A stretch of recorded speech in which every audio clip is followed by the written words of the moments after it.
Stave 3. The second of the three spirits.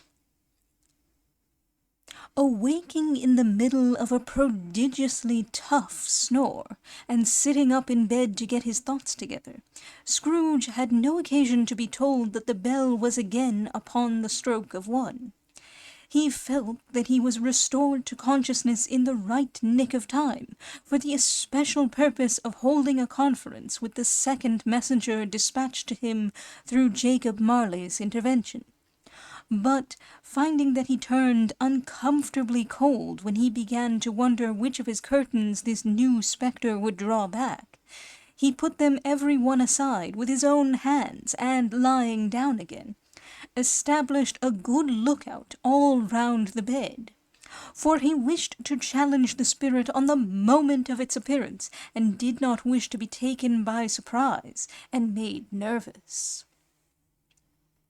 Gentlemen of the free and easy sort, who plume themselves on being acquainted with a move or two, and being usually equal to the time of day, express the wide range of their capacity for adventure by observing that they are good for anything from pitch and toss to manslaughter, between which opposite extremes, no doubt, there lies a tolerably wide and comprehensive range of subjects.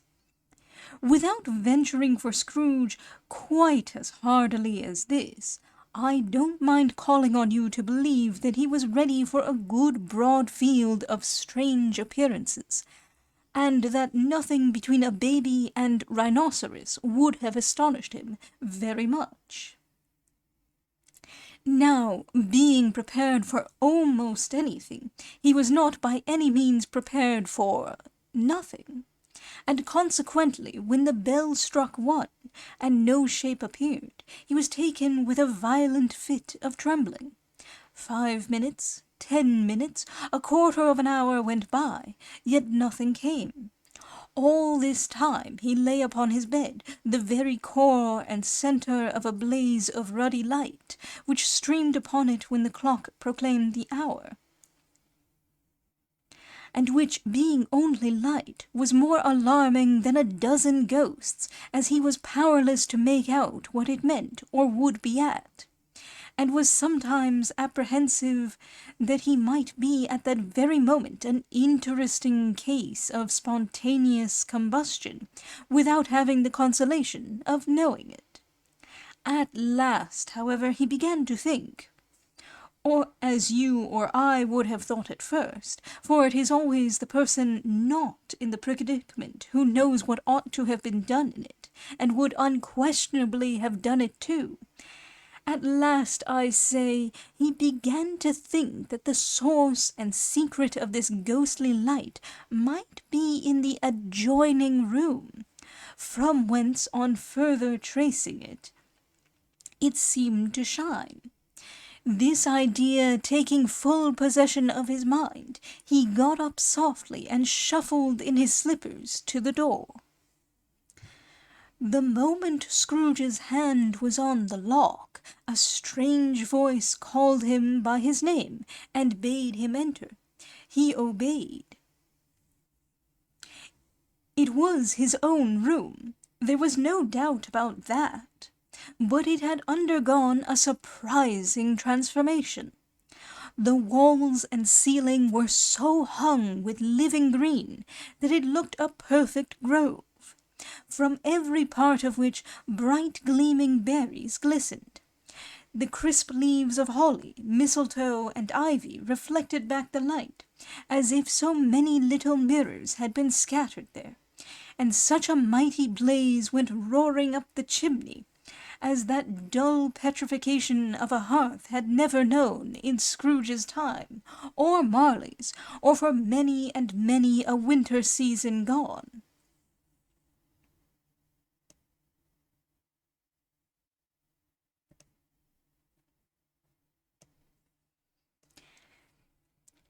Heaped up on the floor to form a kind of throne were turkeys, geese, game, poultry, brawn, great joints of meat, sucking pigs, long wreaths of sausages, mince pies, plum puddings, barrels of oysters, red-hot chestnuts, cherry-cheeked apples, juicy oranges, luscious pears, immense twelfth cakes, and seething bowls of punch that made the chamber dim with their delicious steam.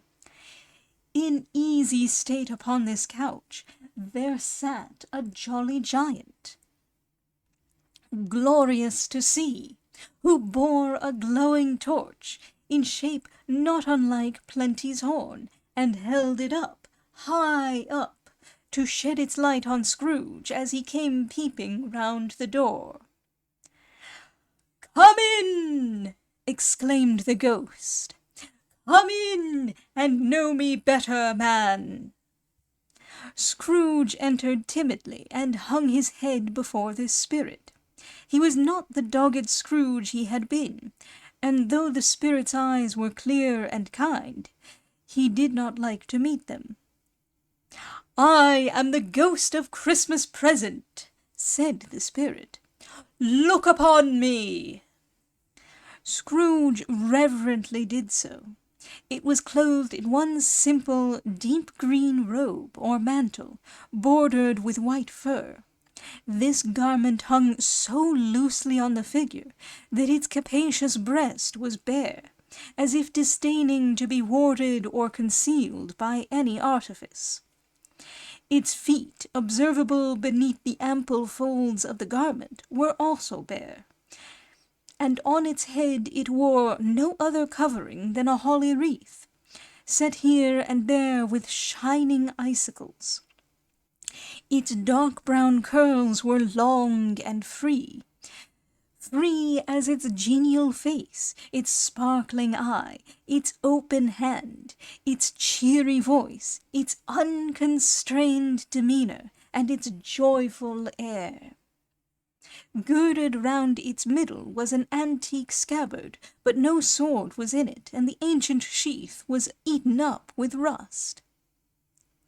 "You have never seen the like of me before!" exclaimed the spirit.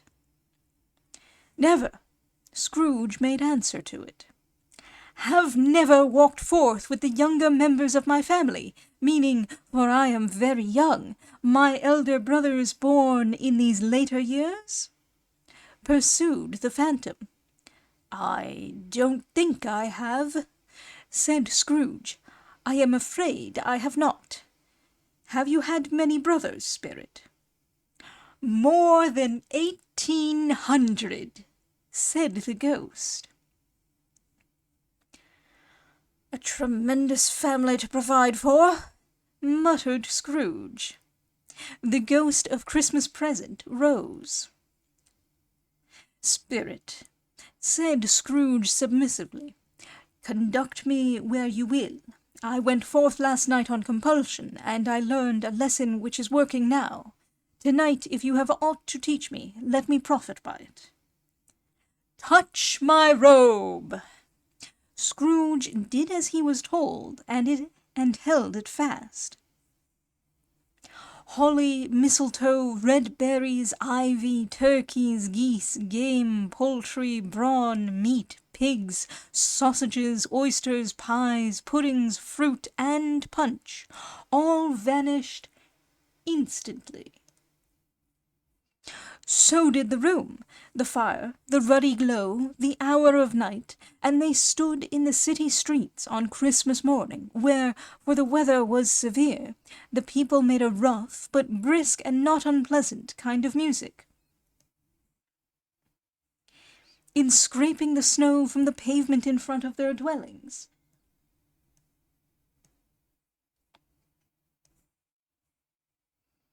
and from the tops of their houses, whence it was mad delight to the boys to see it come plumping down into the road below, and splitting into artificial little snowstorms. The house fronts looked black enough, and the windows blacker, contrasting with the smooth white sheet of snow upon the roofs, and with the dirtier snow upon the ground, which last deposit had been ploughed up in deep furrows by the heavy wheels of carts and wagons. furrows that crossed and recrossed each other hundreds of times where the great streets branched off, and made intricate channels hard to trace in the thick yellow mud and icy water. The sky was gloomy, and the shortest streets were choked up with a dingy mist, half thawed, half frozen, whose heavier particles descended in a shower of sooty atoms, as if all the chimneys in Great Britain had, by one consent, caught fire, and were blazing away to their dear hearts' content. There was nothing very cheerful in the climate or the town, and yet there was an air of cheerfulness abroad that the clearest summer air and the brightest summer sun might have endeavoured to diffuse in vain.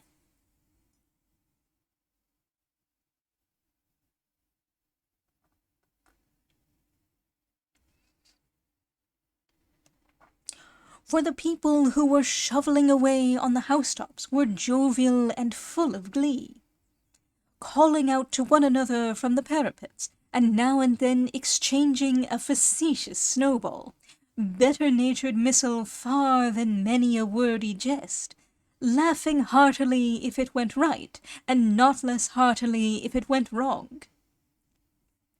The poulterers' shops were still half open, and the fruiterers were radiant in their glory. There were great, round, pot-bellied baskets of chestnuts, shaped like the waistcoats of jolly old gentlemen, lolling at the doors, and tumbling out into the street in their apoplectic opulence. There were ruddy, brown-faced, broad-girthed Spanish onions, shining in the fatness of their growth like Spanish friars, and winking from their shelves in wanton slyness at the girls as they went by, and glanced demurely at the hung-up mistletoe.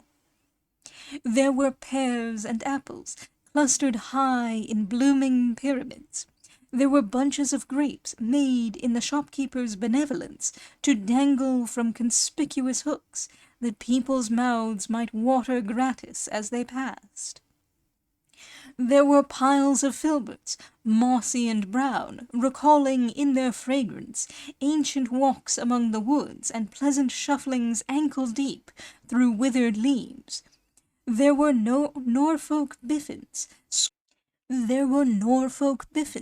squab and swarthy, setting off the yellow of the oranges and lemons, and in the great compactness of their juicy persons, urgently entreating and beseeching to be carried home in paper bags and eaten after dinner.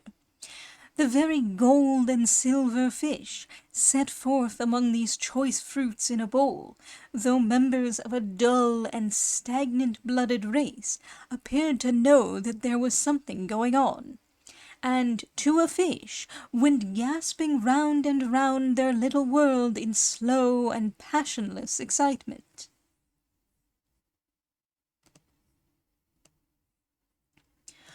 The grocers, oh, the grocers, nearly closed, with perhaps 2 shutters down, or 1, but through those gaps such glimpses! It was not alone that the scales descending on the counter made a merry sound, or that the twine and roller parted company so briskly, or that the canisters were rattled up and down like juggling tricks, or even that the blended scents of tea and coffee were so grateful to the nose, or even that the raisins were so plentiful and rare, the almonds so extremely white, the sticks of cinnamon so long and straight, the other spices so delicious, the candied fruits so caked and spotted with molten sugar as to make the coldest lookers-on feel faint and subsequently bilious. Nor was it that the figs were moist and pulpy, or that the French plums blushed in modest tartness from their highly decorated boxes, or that everything was good to eat and in its Christmas dress. But the customers were all so hurried and so eager in the hopeful promise of the day, that they tumbled up against each other at the door, crashing their wicker baskets wildly, and left their purchases upon the counter, and came running back to fetch them, and committed hundreds of the like mistakes, in the best humour possible, while the grocer and his people were so frank and fresh that the polished hearts with which they fastened their aprons behind might have been their own, worn outside for general inspection, and for Christmas daws to peck at if they chose. But soon the steeples called good people all to church and chapel, and away they came, flocking through the streets in their best clothes, and with their gayest faces, and at the same time there emerged from scores of by-streets, lanes, and nameless turnings, innumerable people, carrying their dinners to the bakers' shops. The sight of these poor revellers appeared to interest the spirit very much, for he stood with Scrooge beside him in a baker's doorway, and taking off the covers as their bearers passed, sprinkled incense on their dinners from his torch. And it was a very uncommon kind of torch, for once or twice when there were angry words between some dinner-carriers who had jostled each other, he shed a few drops of water on them from it, and their good humour was restored directly. For they said it was a shame to quarrel upon Christmas Day, and so it was. God love it, so it was. In time the bells ceased, and the bakers were shut up, and yet there was a genial shadowing forth of all these dinners and the progress of their cooking, in the thawed blotch of wet above each baker's oven, where the pavement smoked as if its stones were cooking too. "Is there a peculiar flavour in what you sprinkle from your torch?" asked Scrooge. "There is, my own." "Would it apply to any kind of dinner on this day?" asked Scrooge. "To any kindly given, to a poor one most." "Why to a poor one most?" asked Scrooge. "Because it needs it most." "Spirit," said Scrooge after a moment's thought, "I wonder you, of all the beings in the many worlds about us, should desire to cramp these people's opportunities of innocent enjoyment." "I?" cried the spirit. "You would deprive them of their means of dining every 7th day, often the only day on which they can be said to dine at all," said Scrooge. "Wouldn't you?" "I?" cried the spirit. "You seek to close these places on the 7th day," said Scrooge, "and it comes to the same thing." "I seek!" exclaimed the spirit. "Forgive me if I am wrong. It has been done in your name, or at least in that of your family," said Scrooge. "There are some upon this earth of yours," returned the spirit, "who lay claim to know us, and who do their deeds of passion, pride, ill will, hatred, envy, bigotry, and selfishness in our name, who are as strange to us and all our kith and kin as if they had never lived. Remember that, and charge their doings on themselves, not us." Scrooge promised that he would, and they went on, invisible, as they had been before, into the suburbs of the town. It was a remarkable quality of the ghost, which Scrooge had observed at the baker's, that, notwithstanding his gigantic size, he could accommodate himself to any place with ease, and that he stood beneath a low roof quite as gracefully and like a supernatural creature as it was possible he could have done in any lofty hall.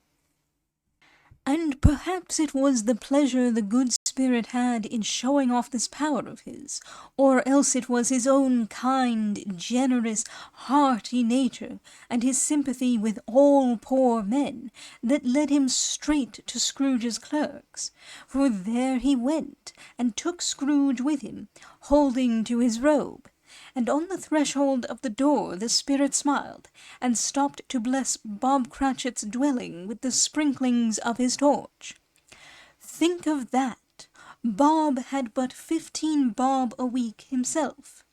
He pocketed on Saturdays but 15 copies of his Christian name, and yet the ghost of Christmas present blessed his 4-roomed house. Then up rose Mrs. Cratchit, Cratchit's wife, dressed out but poorly in a twice-turned gown,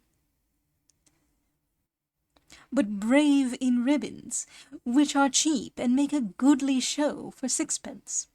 And she laid the cloth, assisted by Belinda Cratchit, second of her daughters, also brave in ribbons, while Master Peter Cratchit plunged a fork into the saucepan of potatoes, and getting the corners of his monstrous shirt-collar, Bob's private property conferred upon his son and heir in honour of the day, into his mouth, rejoiced to find himself so gallantly attired, and yearned to show his linen in the fashionable parks.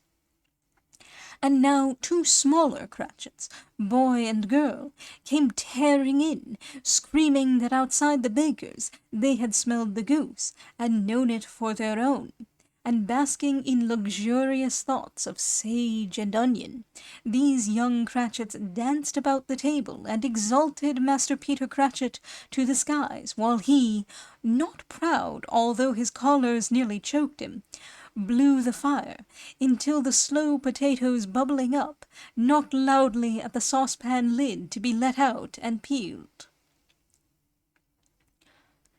"What has ever got your precious father, then?"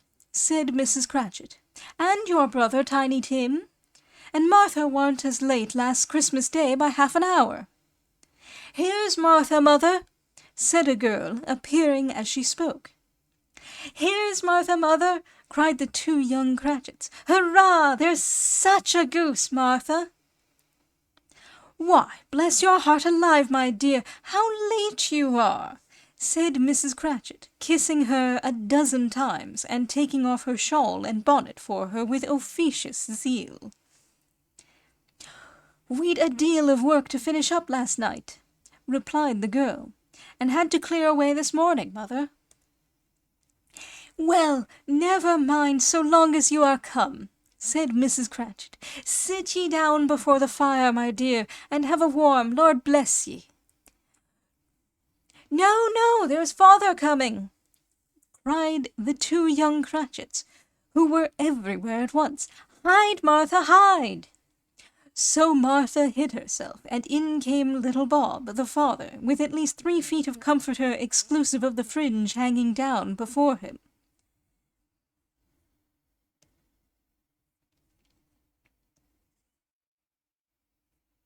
And his threadbare clothes darned up and brushed, to look seasonable, and Tiny Tim upon his shoulder. Alas for Tiny Tim! He bore a little crutch, and had his limbs supported by an iron frame. "Why, where's our Martha?" cried Bob Cratchit, looking round. "Not coming," said Mrs. Cratchit. "Not coming?" said Bob, with a sudden declension in his high spirits, for he had been Tim's blood horse all the way from church, and had come home rampant. "Not coming upon Christmas Day?" Martha didn't like to see him disappointed, if it were only in joke, so she came out prematurely from behind the closet door, and ran into his arms, while the 2 young Cratchits hustled Tiny Tim, and bore him off into the wash-house, that he might hear the pudding singing in the copper.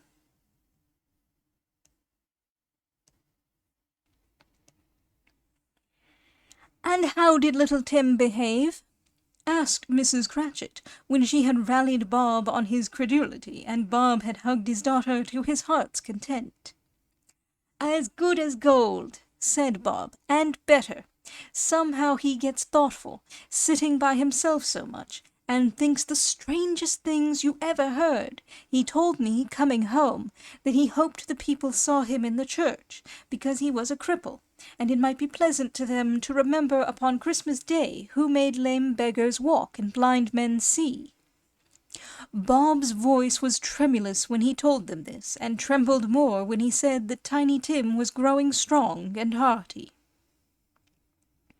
His active little crutch was heard upon the floor, and back came Tiny Tim before another word was spoken, escorted by his brother and sister to his stool beside the fire, and while Bob, turning up his cuffs, as if, poor fellow, they were capable of being made more shabby, compounded some hot mixture in a jug with gin and lemons, and stirred it round and round, and put it on the hob to simmer, Master Peter and the two ubiquitous young Cratchits went to fetch the goose, with which they soon returned in high procession. Such a bustle ensued that you might have thought a goose the rarest of all birds. A feathered phenomenon, to which a black swan was a matter of course, and in truth it was something very like it in that house.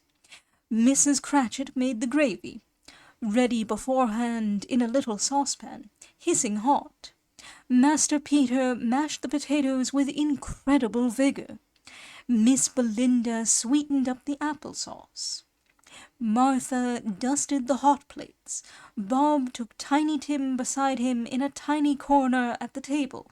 The two young Cratchits set chairs for everybody, not forgetting themselves, and mounting guard upon their posts, crammed spoons into their mouths, lest they should shriek for goose before their turn came to be helped.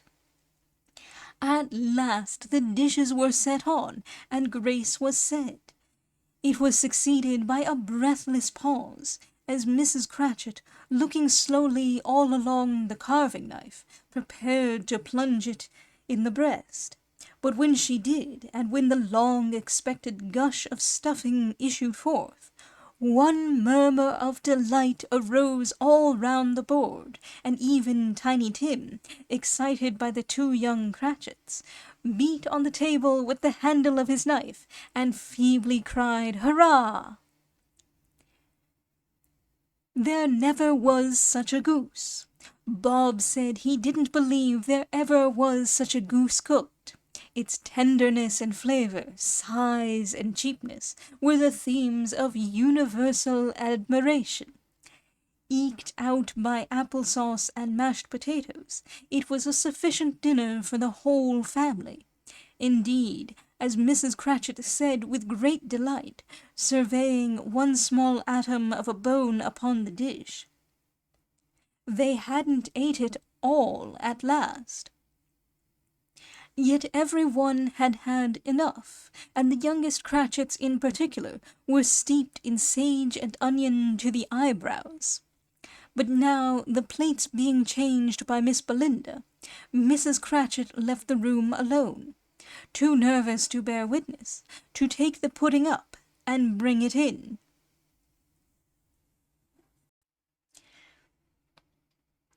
Suppose it should not be done enough. Suppose it should break in turning out. Suppose somebody should have got over the wall of the backyard and stolen it, while they were merry with the goose. A supposition at which the two young Cratchits became livid. All sorts of horrors were supposed. Hollo! A great deal of steam. The pudding was out of the copper. A smell like a washing day. That was the cloth. A smell like an eating-house and a pastry-cook's next door to each other, with a laundress's next door to that. That was the pudding.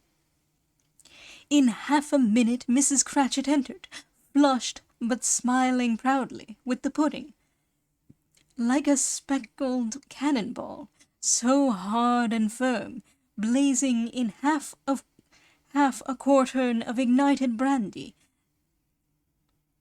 and bedight with Christmas holly stuck up into the top. "Oh, a wonderful pudding!" Bob Cratchit said, and calmly too, that he regarded it as the greatest success achieved by Mrs. Cratchit since their marriage. Mrs. Cratchit said that now the weight was off her mind, she would confess that she had had her doubts about the quantity of flour.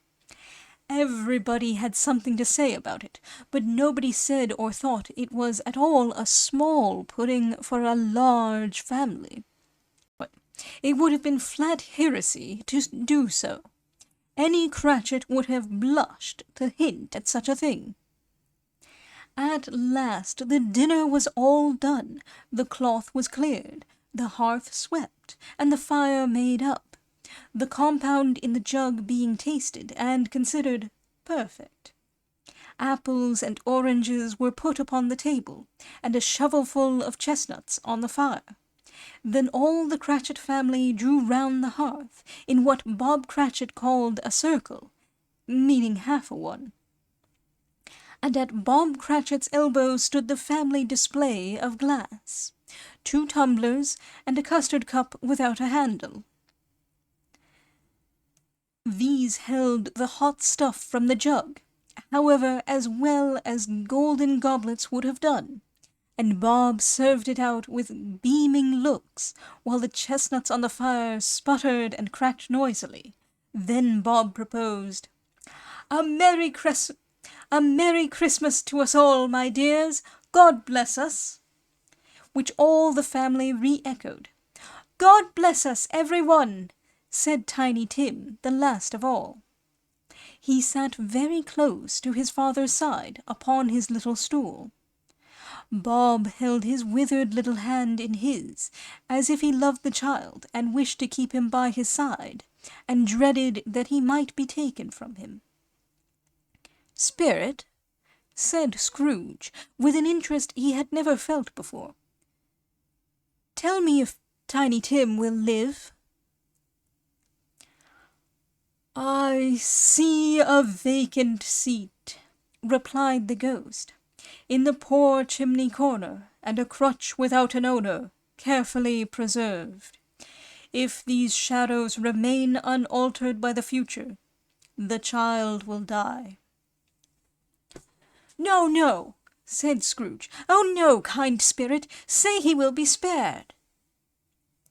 "If these shadows remain unaltered by the future, none other of my race," returned the ghost, "will find him here. What then? If he be like to die, he had better do it, and decrease the surplus population."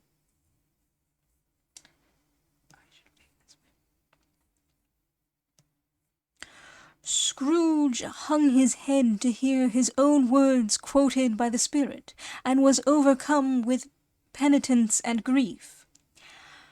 "Man," said the ghost, "if man you be in heart, not adamant, forbear that wicked cant until you have discovered what the surplus is, and where it is. Will you decide what men shall live, what men shall die? It may be that in the sight of heaven you are more worthless and less fit to live than millions like this poor man's child. O God, to hear the insect on the leaf pronouncing on the too much life among his hungry brothers in the dust." Scrooge bent before the ghost's rebuke, and trembling cast his eyes upon the ground. But he raised them speedily, on hearing his own name. "Mr. Scrooge," said Bob.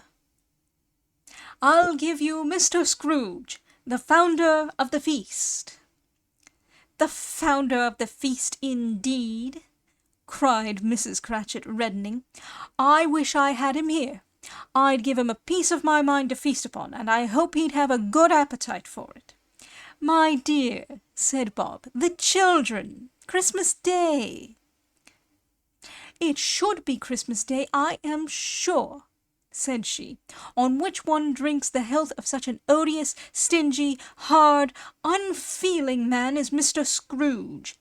You know he is, Robert. Nobody knows it better than you do, poor fellow." "My dear," was Bob's mild answer, "Christmas Day." "I'll drink his health for your sake and the day's," said Mrs. Cratchit, "not for his. Long life to him! A Merry Christmas and a Happy New Year! He'll be very merry and very happy, I have no doubt."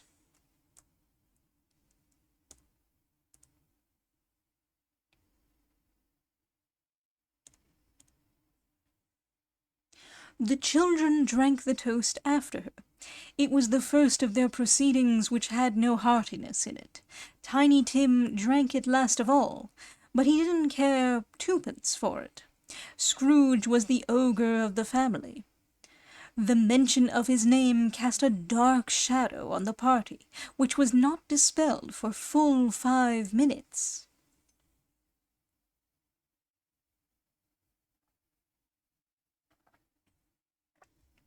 After it had passed away, they were 10 times merrier than before, from the mere relief of Scrooge the Baleful being done with.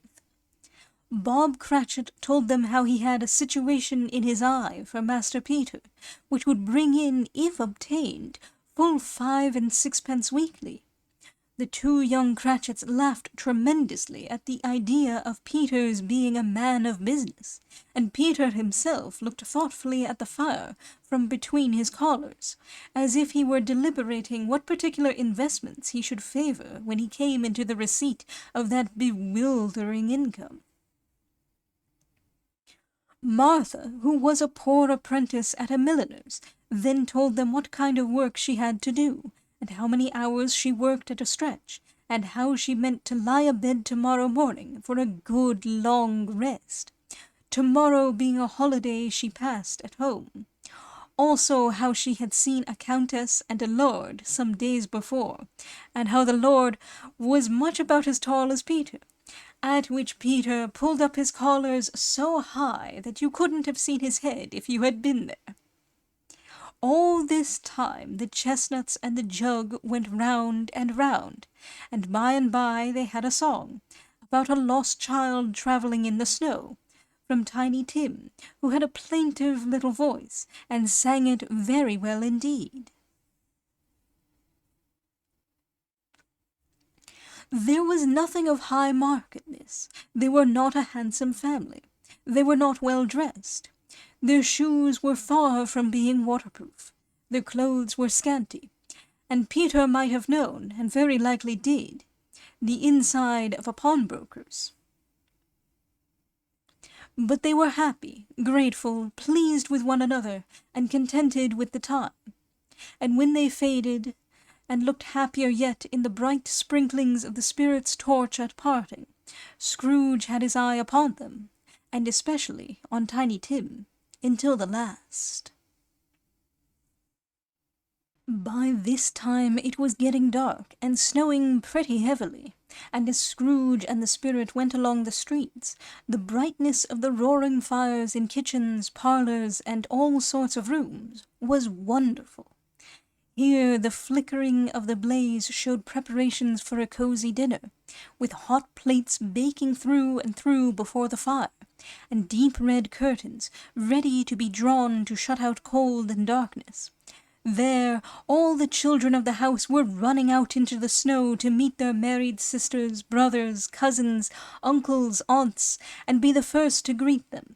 Here again were shadows on the window blind of guests assembling, and there a group of handsome girls, all hooded and fur-booted, and all chattering at once, tripped lightly off to some near neighbour's house, where, woe upon the single man who saw them enter, artful witches, well they knew it, in a glow. But if you had judged from the numbers of people on their way to friendly gatherings, you might have thought that no one was at home to give them welcome when they got there, instead of every house expecting company, and piling up its fires half-chimney high. Blessings on it, how the ghost exulted! How it bared its breadth of breast, and opened its capacious palm, and floated on, outpouring, with a generous hand, its bright and harmless mirth on everything within its reach. The very lamplighter, who ran on before, dotting the dusky street with specks of light, and who was dressed to spend the evening somewhere, laughed out loud as the spirit passed. Though little kenned the lamplighter that he had any company but Christmas. And now, without a word of warning from the ghost, they stood upon a bleak and desert moor, where monstrous masses of rude stone were cast about, as though it were the burial place of giants, and water spread itself wheresoever it listed, or would have done so, but for the frost that held it prisoner, and nothing grew but moss and furze, and coarse, rank grass. Down in the west the setting sun had left a streak of fiery red, which glared upon the desolation for an instant, like a sullen eye, and frowning lower, lower, lower yet, was lost in the thick gloom of darkest night. "What place is this?" asked Scrooge. "A place where miners live, who labour in the bowels of the earth," returned the spirit. "But they know me. See!" A light shone from the window of a hut, and swiftly they advanced towards it. Passing through the wall of mud and stone, they found a cheerful company assembled round a glowing fire. An old, old man and woman, with their children and their children's children, and another generation beyond that, all decked out gaily in their holiday attire. The old man, in a voice that seldom rose above the howling of the wind upon the barren waste, was singing them a Christmas song. It had been a very old song when he was a boy, and from time to time they all joined in the chorus. So surely as they raised their voices, the old man got quite blithe and loud, and so surely as they stopped, his vigour sank again. The spirit did not tarry here, but bade Scrooge hold his robe, and passing on above the moor, sped whither?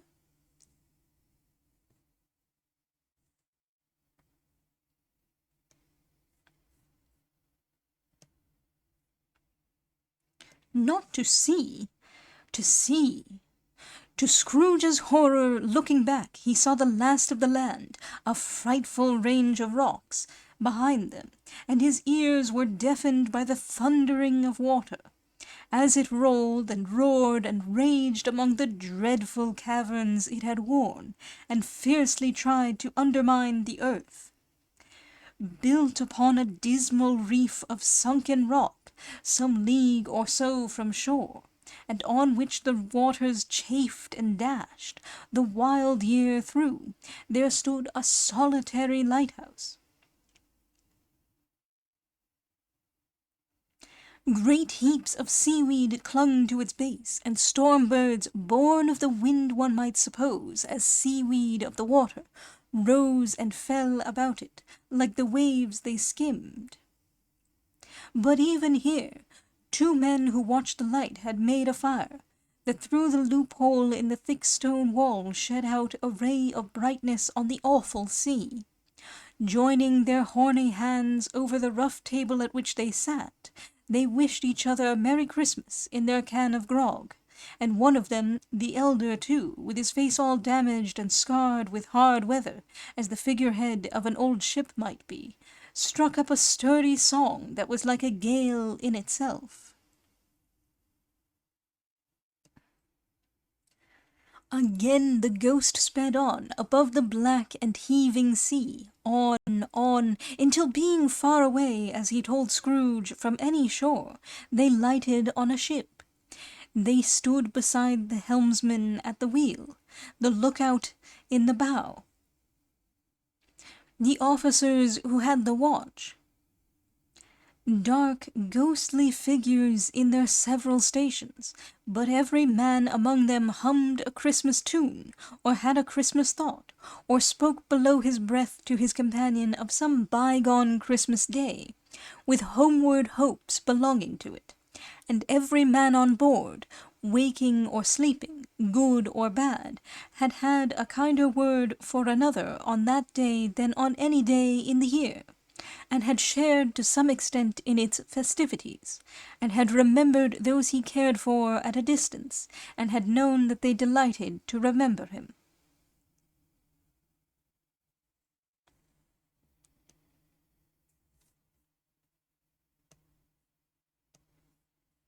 It was a great surprise to Scrooge,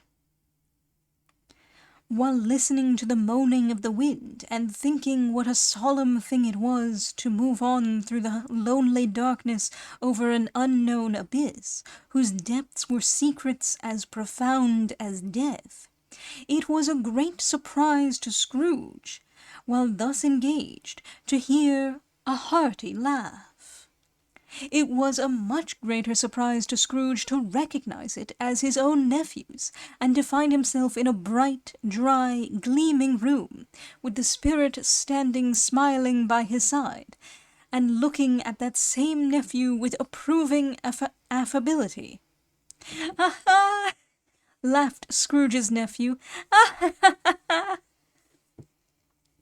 If you should happen, by any unlikely chance, to know a man more blessed in a laugh than Scrooge's nephew, all I can say is I should like to know him too. Introduce him to me, and I'll cultivate his acquaintance. It is a fair, even-handed, noble adjustment of things, that while there is infection in disease and sorrow, there is nothing in the world so irresistibly contagious as laughter and good humour. When Scrooge's nephew laughed in this way, holding his sides, rolling his head, and twisting his face into the most extravagant contortions, Scrooge's niece, by marriage, laughed as heartily as he, and their assembled friends, being not a bit behindhand, roared out lustily, "He said that Christmas was a humbug, as I live!" cried Scrooge's nephew. "He believed it, too." "More shame for him, Fred," said Scrooge's niece, indignantly. "Bless those women, they never do anything by halves. They are always in earnest."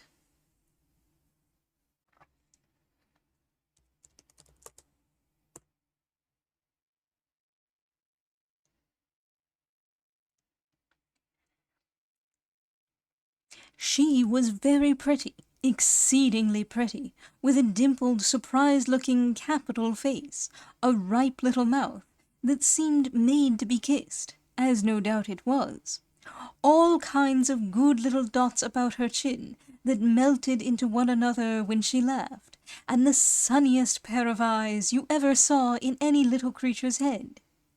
Altogether she was what you would have called provoking, you know, but satisfactory, too. Oh, perfectly satisfactory. "He's a comical old fellow," said Scrooge's nephew. "That's the truth, and not so pleasant as he might be. However, his offences carry their own punishment, and I have nothing to say against him." "I'm sure he is very rich, Fred," hinted Scrooge's niece. "At least, you always tell me so." "What of that, my dear?" said Scrooge's nephew. "His wealth is of no use to him. He don't do any good with it. He don't make himself comfortable with it. He hasn't the satisfaction of thinking that he is ever going to benefit us with it. I have no patience with him," observed Scrooge's niece. Scrooge's niece's sisters and all the other ladies expressed the same opinion. "Oh, I have," said Scrooge's nephew. "I am sorry for him. I couldn't be angry with him if I tried. Who suffers by his ill whims? Himself, always. Here, he takes it into his head to dislike us, and he won't come and dine with us. What's the consequence? He don't lose much of a dinner. Indeed, I think he loses a very good dinner, interrupted Scrooge's niece. Everybody else said the same, and they must be allowed to have been competent judges, because they had just had dinner, and with the dessert upon the table, were clustered round the fire by lamplight. "Well, I am very glad to hear it," said Scrooge's nephew, "because I haven't any great faith in these young housekeepers. What do you say, Topper?" Topper had clearly got his eye upon one of Scrooge's niece's sisters, for he answered that a bachelor was a wretched outcast, who had no right to express an opinion on the subject. Whereat Scrooge's niece's sister, the plump one with the lace tucker, not the one with the roses, blushed. "Do go on, Fred," said Scrooge's niece, clapping her hands. "He never finishes what he begins to say. He is such a ridiculous fellow." Scrooge's nephew revelled in another laugh, and as it was impossible to keep the infection off, though the plump sister tried hard to do it with aromatic vinegar, his example was unanimously followed. "I was only going to say," said Scrooge's nephew, "that the consequence of his taking a dislike to us, and not making merry with us, is, as I think, that he loses some pleasant moments, which could do him no harm. I am sure he loses pleasanter companions than he can find in his own thoughts, either in his mouldy old office, or his dusty chambers. I mean to give him the same chance every year, whether he likes it or not, for I pity him. He may rail at Christmas till he dies, but he can't help thinking better of it. I defy him. If he finds me going there, in good temper, year after year, and saying, 'Uncle Scrooge, how are you?' if it only puts him in the vein to leave his poor clerk £50, that's something, and I think I shook him yesterday." It was their turn to laugh now at the notion of his shaking Scrooge, but being thoroughly good-natured, and not much caring what they laughed at, so that they laughed at any rate, he encouraged them in their merriment, and passed the bottle joyously. After tea they had some music, for they were a musical family, and knew what they were about. When they sang a glee or catch, I can assure you, especially Topper, who could growl away in the bass like a good one, and never swell the large veins in his forehead, or get red in the face over it. Scrooge's niece played well upon the harp, and played among other tunes a simple little air, a mere nothing, you might learn to whistle it in 2 minutes, which had been familiar to the child who fetched Scrooge from the boarding-school, as he had been reminded by the ghost of Christmas past. When this strain of music sounded, all the things that ghost had shown him came upon his mind. He softened more and more, and thought that if he could have listened to it often, years ago, he might have cultivated the kindnesses of life for his own happiness, with his own hands, without resorting to the sexton's spade that buried Jacob Marley. But they didn't devote the whole evening to music. After a while they played at forfeits. For it is good to be children sometimes, and never better than at Christmas, when its mighty founder was a child himself. Stop! There was first a game at blindman's buff. There was first a game at blindman's buff. Of course there was. And I no more believe Topper was really blind than I believe he had eyes in his boots. My opinion is that it was a done thing between him and Scrooge's nephew, and that the ghost of Christmas Present knew it. The way he went after that plump sister in the lace tucker was an outrage on the credulity of human nature. Knocking down the fire-irons, tumbling over the chairs, bumping up against the piano, smothering himself among the curtains. Wherever she went, there went he. He always knew where the plump sister was. He wouldn't catch anybody else. If you had fallen up against him, as some of them did, on purpose, he would have made a feint of endeavouring to seize you, which would have been an affront to your understanding, and would instantly have sidled off in the direction of the plump sister. She often cried out that it wasn't fair, and it really was not. But when at last he caught her, when in spite of all her silken rustlings and her rapid flutterings past him, he got her into a corner whence there was no escape, then his conduct was most execrable. For his pretending not to know her, his pretending that it was necessary to touch her headdress, and further to assure himself of her identity by pressing a certain ring upon her finger, and a certain chain about her neck, was vile, monstrous. No doubt she told him her opinion of it, when, another blind man being in office, they were so very confidential together behind the curtains. Scrooge's niece was not one of the blind man's buff party, but was made comfortable with a large chair and a footstool, in a snug corner, where the ghost and Scrooge were close behind her. But she joined in the forfeits, and loved her love to admiration with all the letters of the alphabet. Likewise at the game of how, when, and where, she was very great, and, to the secret joy of Scrooge's nephew, beat her sisters hollow. Though they were sharp girls too, as Topper could have told you. There might have been 20 people there, young and old, but they all played, and so did Scrooge. For wholly forgetting in the interest he had in what was going on, that his voice made no sound in their ears, he sometimes came out with his guess quite loud, and very often guessed right too. For the sharpest needle, best Whitechapel, warranted not to cut in the eye, was not sharper than Scrooge, blunt as he took it in his head to be. The ghost was greatly pleased to find him in this mood, and looked upon him with such favour that he begged like a boy to be allowed to stay until the guests departed. But this the spirit said could not be done. "Here is a new game," said Scrooge. "1 half-hour, spirit, only one." It was a game called Yes and No, where Scrooge's nephew had to think of something, and the rest must find out what. He only answering to their questions yes or no, as the case was.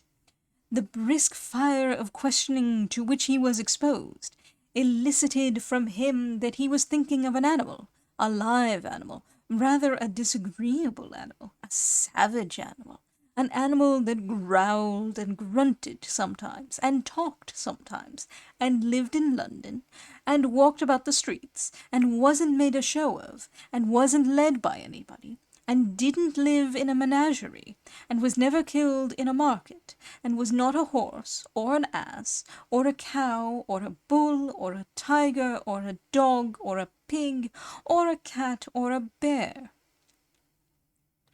At every fresh question that was put to him, this nephew burst into a fresh roar of laughter, and was so inexpressibly tickled that he was obliged to get up off the sofa and stamp. At last the plump sister, falling into a similar state, cried out, "I have found it out! I know what it is, Fred, I know what it is." "What is it?" cried Fred. "It's your Uncle Scrooge!" Which it certainly was. Admiration was the universal sentiment, though some objected that the reply to "Is it a bear?" ought to have been "Yes," inasmuch as an answer in the negative was sufficient to have diverted their thoughts from Mr. Scrooge, supposing they had ever had any tendency that way. "He has given us plenty of merriment, I am sure," said Fred, "and it would be ungrateful not to drink his health. Here is a glass of mulled wine ready to our hand at the moment, and I say, Uncle Scrooge." "Well, Uncle Scrooge," they cried, "a Merry Christmas and a Happy New Year to the old man, whatever he is." Said Scrooge's nephew, "He wouldn't take it from me, but may he have it nevertheless. Uncle Scrooge." Uncle Scrooge had imperceptibly become so gay and light of heart that he would have pledged the unconscious company in return, and thanked them in an inaudible speech, if the ghost had given him time. But the whole scene passed off in the breath of the last word spoken by his nephew, and he and the spirit were again upon their travels. Much they saw, and far they went, and many homes they visited, but always with a happy end. The spirit stood beside sick beds, and they were cheerful; on foreign lands, and they were close at home; by struggling men, and they were patient in their greater hope; by poverty, and it was rich; in almshouse, hospital, and jail; in misery's every refuge, where vain man in his little brief authority had not made fast the door, and barred the spirit out, he left his blessing, and taught Scrooge his precepts. It was a long night, if it were only a night. But Scrooge had his doubts of this, because the Christmas holidays appeared to be condensed into the space of time they passed together. It was strange, too, that while Scrooge remained unaltered in his outward form, the ghost grew older, clearly older. Scrooge had observed this change, but never spoke of it, until they left a children's Twelfth Night party, when, looking at the spirit as they stood together in an open space, he noticed that its hair was grey.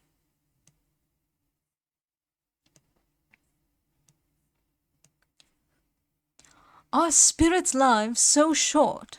asked Scrooge. "My life upon this globe is very brief," replied the ghost. "It ends to-night." "To-night?" cried Scrooge. "To-night at midnight. Hark! The time is drawing near." The chimes were ringing the 11:15 at that moment. "Forgive me if I am not justified in what I ask," said Scrooge, looking intently at the spirit's robe. "But I see something strange, and not belonging to yourself, protruding from your skirts. Is it a foot or a claw?" "It might be a claw, for the flesh there is upon it," was the spirit's sorrowful reply. "Look here." From the foldings of its robe it brought 2 children, wretched, abject, frightful, hideous, miserable. They kneeled down at its feet, and clung upon the outside of its garment. "Oh, man, look here! Look! Look down here!" exclaimed the ghost. They were a boy and a girl. Yellow, meagre, ragged, scowling, wolfish, but prostrate, too, in their humility, where graceful youth should have filled their features out, and touched them with its freshest tints. A stale and shriveled hand, like that of age, had pinched and twisted them, and pulled them into shreds. Where angels might have sat enthroned, devils lurked and glared out menacing. No change, no degradation, no perversion of humanity in any grade, through all the mysteries of wonderful creation, has monsters half so horrible and dread. Scrooge started back, appalled. Having them shown to him in this way, he tried to say they were fine children, but the words choked themselves, rather than be parties to a lie of such enormous magnitude. "Spirit, are they yours?" Scrooge could say no more. "They are man's," said the spirit, looking down upon them, "and they cling to me, appealing from their fathers. This boy is ignorance, this girl is want. Beware them both, and all of their degree. But most of all beware this boy, for on his brow I see that written which is doom, unless the writing be erased. Deny it, cried the spirit, stretching out its hand towards the city.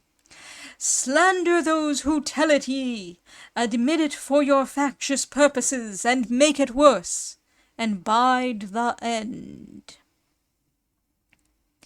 Have they no refuge or resource? Cried Scrooge. Are there no prisons? Said the spirit, turning on him for the last time with his own words. Are there no workhouses? The bell struck 12. Scrooge looked about for the ghost, and saw it not. As the last stroke ceased to vibrate, he remembered the prediction of old Jacob Marley, and lifting up his eyes, beheld a solemn phantom, draped and hooded, coming like a mist along the ground towards him.